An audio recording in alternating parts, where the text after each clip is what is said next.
प्रारब्ध को भगवान नहीं मिटाते। प्रारब्ध क्या है? बोले पिछले जन्मों में हमने जो कर्म किए, उन कर्मों में से जितने कर्मों का फल भोगने के लिए ये शरीर मिला, उतने अंश को प्रारब्ध कहा जाता है। कर्म तो बहुत है, अनेक जन्मों के पाप पुण्य कर्म हैं, लेकिन उन कर्मों में से जितना भोगने के लिए समय और संसाधन और ये शरीर मिला, उतने अंश का नाम प्रारब्ध होता है। उसी को प्रारब्ध कहते हैं। इसका नाम प्रारब्ध इसलिए भी है कि जिन कर्मों का भोग आरब्ध हो गया, आरंभ हो गया, उन कर्मों का नाम प्रारब्ध है। और इस शरीर से जितना दुख सुख हमें भोगना है, तदनुकूल ही व्यवस्था हमें संसार में प्राप्त होती है। और जब वो प्रारब्ध पूर्ण होता है तो शरीर भी पूर्ण हो जाता है, क्योंकि शरीर भी प्रारब्धजन्य है। तो शरणागति कर लेने पर भगवान उस जीव के अनेक जन्मों के पाप कर्मों को तो नष्ट कर देते हैं, लेकिन उसके प्रारब्ध को नष्ट नहीं करते। भगवान कहते हैं ये प्रारब्ध जो भोगने के लिए तुमको ये शरीर मिला है, इस शरीर से तुम प्रारब्ध को भोग करके समाप्त कर लो। बाकी जो तुम्हारा स्टोर किया हुआ पाप पुण्य है, उसको मैं समाप्त कर दूंगा। प्रारब्धम परिभुज्य कर्म शकलम प्रक्षीण कर्मांतर। प्रारब्ध को तो भोग करके ही समाप्त करना पड़ता है। इसीलिए बड़े बड़े ज्ञानियों को, बड़े बड़े संतों को भी अपने जीवन के प्रारब्ध को भोगना पड़ता है। लोग विचलित हो जाते हैं, कहते महाराज हमने भगवान की इतनी भक्ति की, भगवान ने इतना दुख दिया। बोले ये तुम्हारा प्रारब्ध है, प्रारब्ध मिटता नहीं, प्रारब्ध तो भोगना पड़ता है। और ये तुम भोग करके मिटा लो। प्रारब्ध तो दशरथ जी का भी नहीं छूटा, राम जी जिनके पुत्र थे, 4 पुत्र, और वो भी साधारण नहीं। कृत्वात्मानं चतुर्विधम पितरम रोचयामास तदा दशरथम नृपम। महर्षि वाल्मीकि कहते हैं कि परब्रह्म परमात्मा ही 4 रूपों में जिनके पुत्र बन करके आए, उनका भी प्रारब्ध नहीं मिटा, प्रारब्ध भोगना पड़ा। 4 बेटे, लेकिन मरते समय आंख के सामने एक भी पुत्र नहीं। चक्रवर्ती सम्राट, मर जाने के बाद अंतिम संस्कार करने वाला कोई नहीं। 15 दिनों तक उनका शरीर तेल के कटाहे में रखा रहा कि कोई बेटा आवे तब उनका अंतिम संस्कार हो। ये प्रारब्ध। 15 दिन, 7 दिन दूतों को केकय देश जाने में लगा, वशिष्ठ जी ने जब भेजा, और 7 दिन उधर से भरत जी को लेकर के लौटने में लगा। 14 दिन बीते तब 15वें दिन दशरथ जी का अंतिम संस्कार। ये प्रारब्ध की गति। प्रारब्ध तो भगवान भी नहीं मिटाते। भगवान कहते हैं प्रारब्ध तो तुम भोग लो। प्रारब्ध की गति को भोगना ही पड़ता है। इसलिए भगवान की भक्ति करते हुए धैर्य रखना चाहिए। संसार के सामान्य सुख दुख को देखकर विचलित नहीं होना चाहिए। ये प्रारब्धजन्य है, लोग विचलित हो जाते हैं। एक सज्जन थे, रोज रामायण का पाठ करते, नियम से भगवान का भजन करते, भक्ति करते। उनका जवान बेटा मर गया, रोने लगे। पोथी रामायण सब उठा करके गंगा जी में डाल दिया। गुरुजी आए, गुरुजी ने कहा आजकल तुम्हारी साधना ठीक चल रही है। बोले महाराज क्या साधना? इन साधनाओं का कोई फल नहीं है। बोले क्या हुआ? बोले महाराज इतना रामायण हम पढ़ते थे, भगवान का भजन करते, नाम जपते, और मेरा जवान बेटा मर गया, मेरा तो विश्वास ही समाप्त हो गया। गुरुजी ने कहा बेटा तुम्हारे बेटे के मरने से तुम्हारा क्या संबंध है? उसके कर्म उसके साथ हैं, तुम्हारे कर्म तुम्हारे साथ। उसका प्रारब्ध इतना था और उसके साथ तुम्हारे रहने का प्रारब्ध इतना था। प्रारब्ध सबको भोगना पड़ता। और जो तुम भजन साधना कर रहे हो वो तुम्हारे कल्याण के लिए है, वो तुम्हारी परम गति के लिए। अपनी पूजा आराधना भगवत भक्ति को संसार के और परिवार के लोगों से जोड़ करके मत देखो। हम पूजा करते हैं तो अब हमारे घर किसी को बुखार नहीं होगा, सर्दी नहीं होगी, कोई मरेगा नहीं, कोई जिएगा नहीं। ये संसार की गति ऐसे ही चलती है, ये चलती रहेगी। प्रारब्ध अपना काम करता रहेगा, लेकिन हमें इन बातों से ऊपर उठकर सत्य को समझने की आवश्यकता। आजकल धर्म करने वाले लोग भी धर्मशील नहीं हैं, धर्म भीरू हैं। कथाओं में मैं कहता हूं धर्म भीरू, धर्मशील, धर्मात्मा, धर्मवत्सल, इन शब्दों के अलग अलग अर्थ हैं। धर्मात्मा कौन? बोले धर्म ही जिसकी आत्मा में प्रतिष्ठित हो जाए।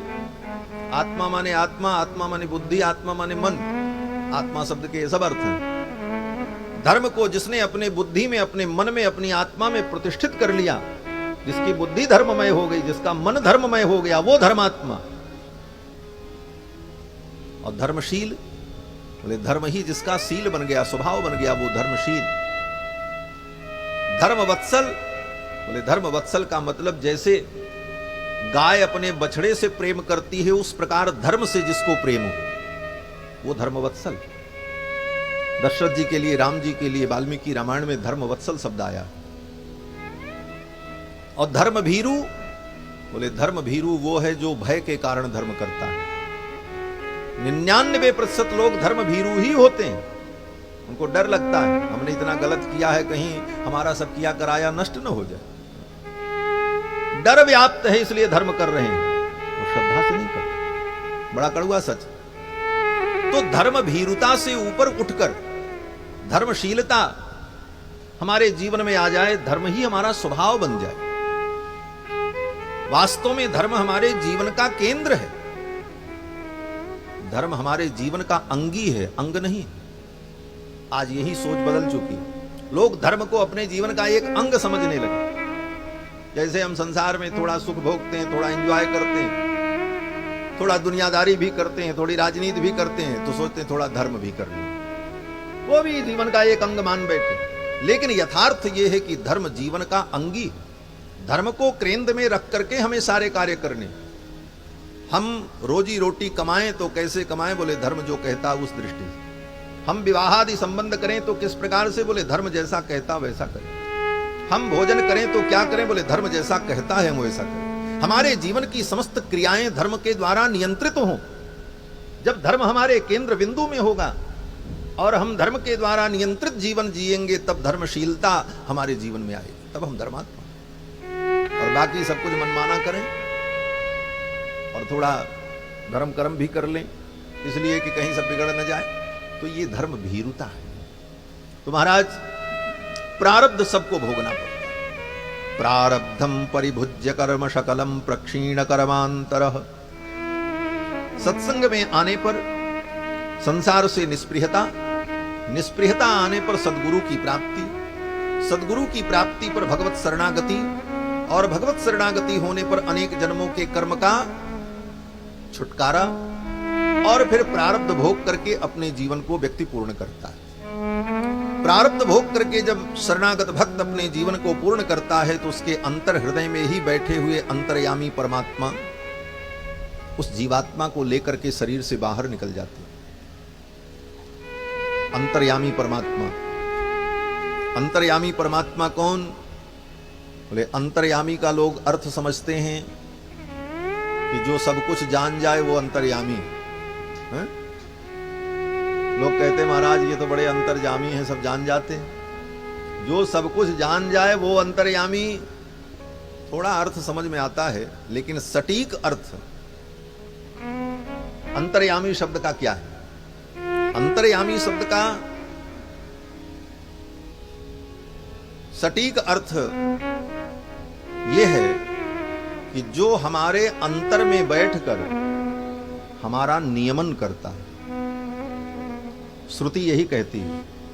हमारे मंच संचालक महोदय बार बार कहते हैं वेद पुराण अरण्यक, वास्तव में इन ग्रंथों में ही तत्व का मूल विवेचन है और उसी का विस्तारीकरण पुराण में, रामायण में, भागवत आदि ग्रंथों में।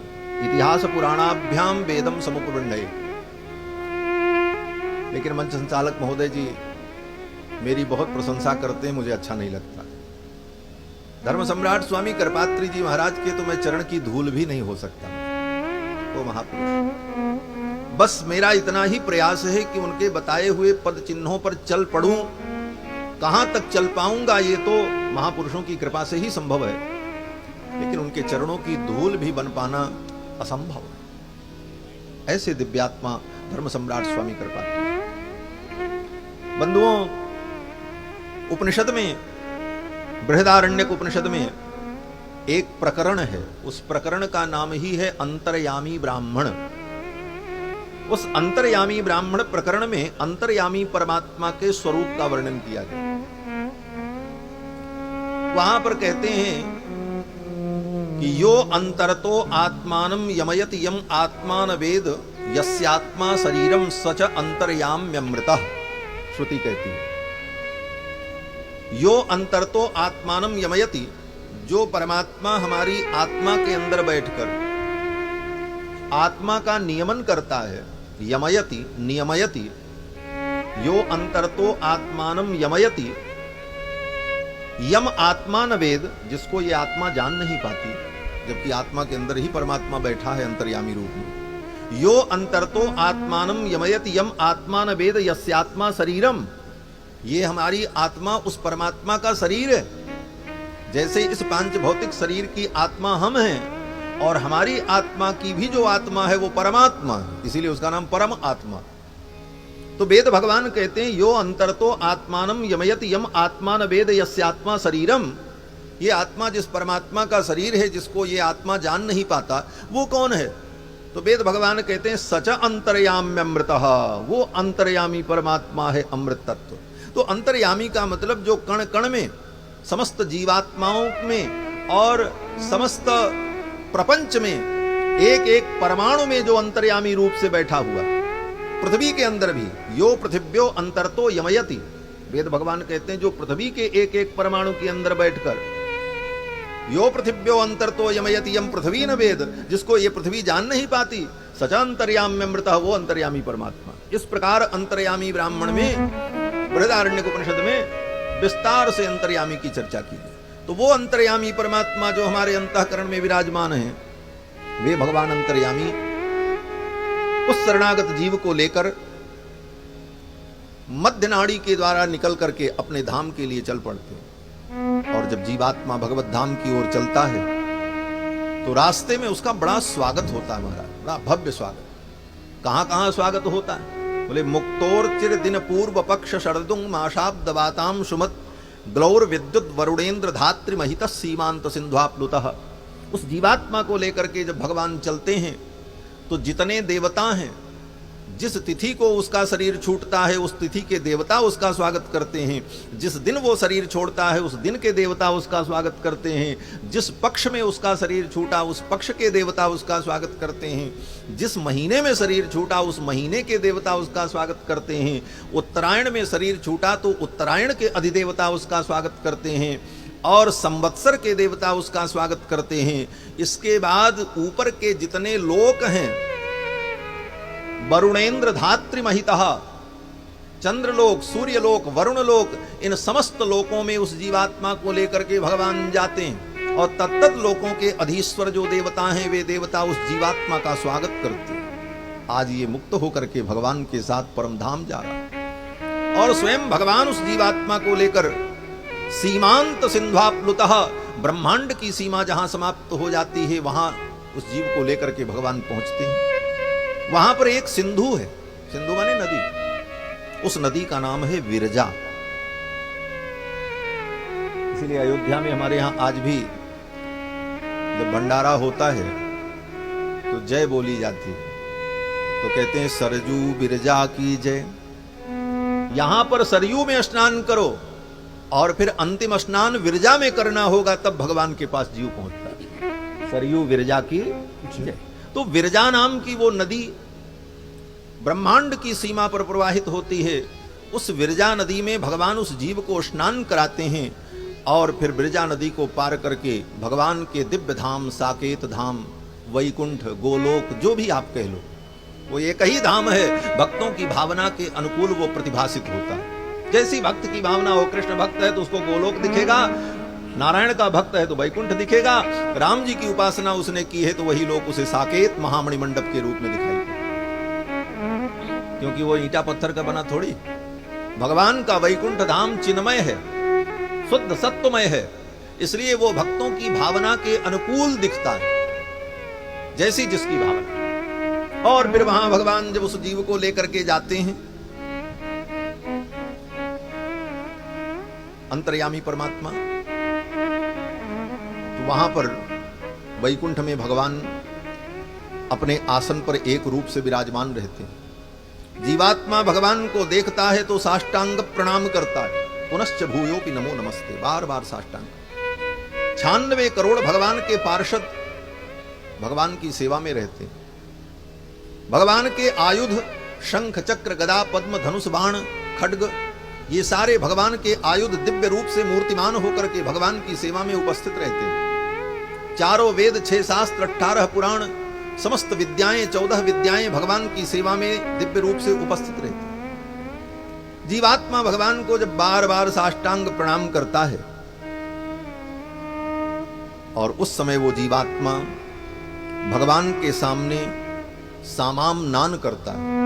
इन सब बातों को सुनने का मौका ही नहीं मिलेगा जो मैं कह रहा हूं। जीवात्मा वैकुंठ में पहुंच करके सामाम नान करता है। तैत्रीय उपनिषद में, तैत्रीय उपनिषद के आनंद बल्ली में ये सब वर्णन है। वहां पर जाकर के जीव भगवान के सामने प्रणाम करके कहता है, अहमन्नम अहमन्नम अहमन्नम, हे परमात्मन अहमन्नम अहमन्नम अहमन्नम एतत् सामगायन्नास्ते। सामाम नान करते हुए वो जीवात्मा कहता अहमन्नम अहमन्नम अहमन्नम, अर्थात मैं अन्न हूं, मैं अन्न हूं, मैं अन्न हूं। अरे भाई अन्न तो खाया जाता है, तुम अन्न हो, जीवात्मा कहता है। तो भगवान उसका उत्तर देते हैं। भगवान कहते हैं अहमन्नादः अहमन्नादः अहमन्नादः। अगर तुम अन्न हो तो मैं अन्नाद हूं, ऐसे अन्न का सेवन करने वाला, तुम हमारे भोग्य हो। और इस प्रकार भगवान उस जीवात्मा को उठा करके अपनी गोद में बैठा लेते हैं और फिर उसी क्षण उसके जीवन में अनंत आनंद का संचार हो जाता है और फिर अनंत काल तक सदा सदा के लिए वो भगवान के धाम में ही उस आनंद का अनुभव करता रहता है। तद विष्णोः परमं पदं सदा पश्यन्ति सूरयः, सदा पश्यन्ति सूरयः, सदा के लिए वो उस आनंद को प्राप्त कर लेता है। कहने का भाव कि सत्संग से चलकर वहां तक पहुंचने का यही क्रम है शास्त्र में, इसीलिए सत्संग की महिमा कही गई। बिनु सत्संग